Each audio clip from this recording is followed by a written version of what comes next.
So you might be trying to figure out how you can go through and restore your iCloud password in case you forgot your iCloud password, or there's a plethora of things that can basically happen. The very first thing I'd recommend doing though is making sure that you have access to the internet. As long as you have access to some sort of internet connection, you should be good to go. So what you can do is you can make your way over to your Safari browser, Google Chrome, whether you're on a Mac, Windows, PC, Android phone, or whatever, and you want to go and type in forgot iCloud password on Google. Now what this is going to do is that this is basically going to bring you into iCloud, essentially their main website, which will basically show you exactly what to do when you forgot your passcode.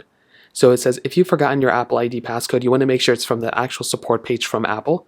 You want to tap on here, and then what you want to do is it's going to give you a few options. One, if you forgot your password and you're on your Apple device, you can go ahead and reset it within the settings application, which should bring you up here, and then you can go and click sign in and it will kind of give you a little bit of more breakdown of what to do. However, you can also do it inside of apple.com.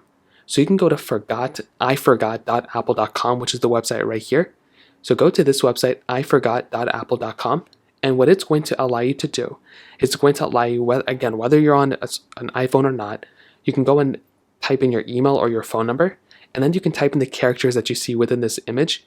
And what this is going to do is it's basically going to send you a confirmation reset email, which will then go ahead and allow you to reset your particular passcode via your email or your phone number or whatever other security measure that you set up in the beginning with. So from there, as long as you have access to that phone number or email, you should be able to go ahead and get that confirmation link, basically change your password, and that's really all you're going to have to do. If you have any other thoughts or questions, let me know in the comment section below. Hit the like button, that will mean so much, but definitely hit that subscribe button. More importantly than everything else, I love every single one of you guys. Hopefully I'll catch you guys in the next video. Peace out.